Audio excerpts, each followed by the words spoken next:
నా భర్త ఏ నేరం చేయలేదు.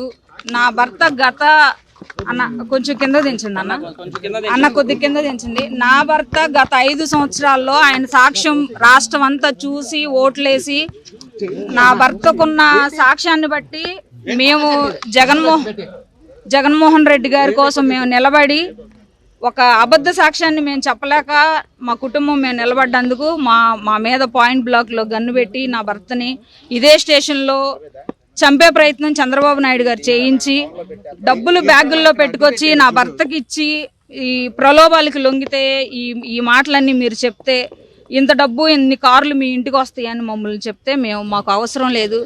ఒక నిందని ఒక నిజాయితీ కలిగిన వ్యక్తి మీద మేము వేయాలనుకోలేదు అని మేము బయటకు వచ్చినప్పుడు ఆ సాక్ష్యాన్ని చూసి మమ్మల్ని జనాలు ఆదరించి స్టేట్ వైడ్గా నా భర్త ఈరోజు పెద్ద స్టేట్ లీడర్ అయ్యాడు. చంద్రబాబు నాయుడు గారు అనుకుంటున్నాడు నేను అన్నకు దొక్కేస్తున్నాను, నేను అది దాన్ని ఏమంటారంటే సునకానందం పొందుతున్నారు వాళ్ళు. అంత పెద్ద వయసులో ఉండి ఆ స్థాయిలో ఉండి కూడా మా జీవితాలతో దళితులతో ఇలా ఆడుకోవటం చంద్రబాబు నాయుడు గారికి అయితే ఇది కరెక్ట్ కాదు. నా భర్తను రాత్రి 1 గంట 2 గంటల నుంచి హైదరాబాద్ నుంచి వస్తే ఎంతసేపు పట్టిద్దండి? హైదరాబాద్ నుంచి జర్నీ ఎంతసేపు పట్టిద్ది? 1 గంటకు అరెస్ట్ చేశారు. ఎన్ని గంటలు పట్టిద్ది? 3 గంటలు పట్టిద్ది, 4 గంటలు పట్టిద్ది. ఇప్పుడు తీసుకొచ్చారు అంటే ఎంత ఇబ్బంది పెట్టారు మమ్మల్ని జర్నీలో కూడా. మేము కార్లు ఎత్తుకుంటుంటే మా కార్లకు అందం, మేము ఫాలో చేసుకుంటుంటే ఎక్కడ ఉన్నాడో తెలియదు. కారుకి ఇట్లా అడ్డం పడి నా భర్త అసలు కారులో ఉన్నాడా లేదా, అసలు ఏమన్నా చేశారా అన్నని వెళ్ళి కార్లకు అడ్డం పడితే నా దగ్గర ఉన్నాయి, వీడియోలు తీశారు మా పిల్లలు.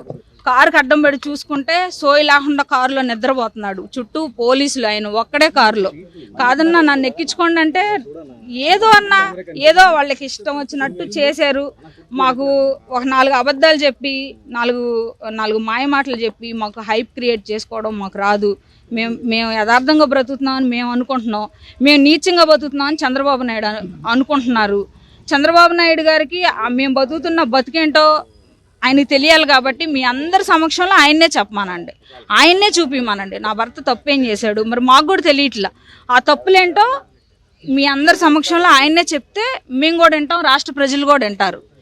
ఏ నేరం లేకుండా అరెస్ట్ చేయడానికి ప్రజావేదిక కూల్చేదానిలో, టీడీపీ పార్టీ ఆఫీస్ కూల్చేదానిలో ఏ మీడియాలోనైనా లేకపోతే ఏ నందిగం సురేష్ గారు ఉన్నట్టు ఏ ఒక్క సాక్ష్యమైనా ఉంటే ఇదిగో నందిగం సురేష్ గారు ఎలా ఉన్నారు, ఇదిగో ఫోటో అని చూపించవచ్చు కదా.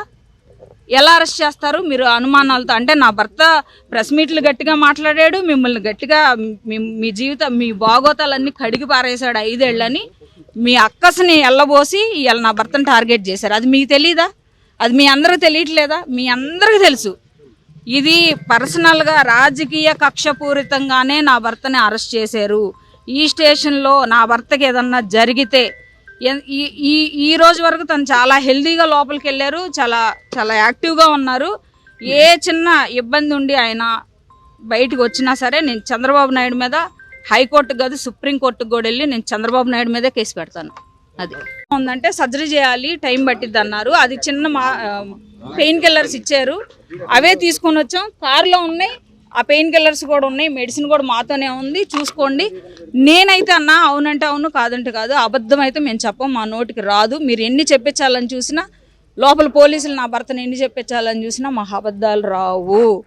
చంద్రబాబు నాయుడు నా భర్తను టార్గెట్ చేశాడు. ఏం చేయాలనుకుంటున్నాడో చేయనండి.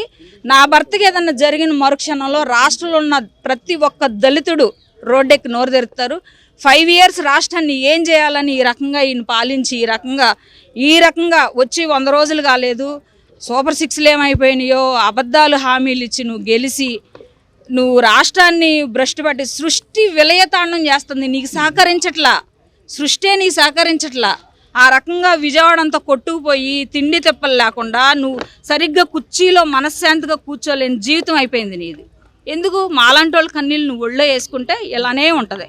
5 ఏళ్ళు మా కన్నీళ్ళు ఒళ్ళో పట్టుకొని ఉంచుకో.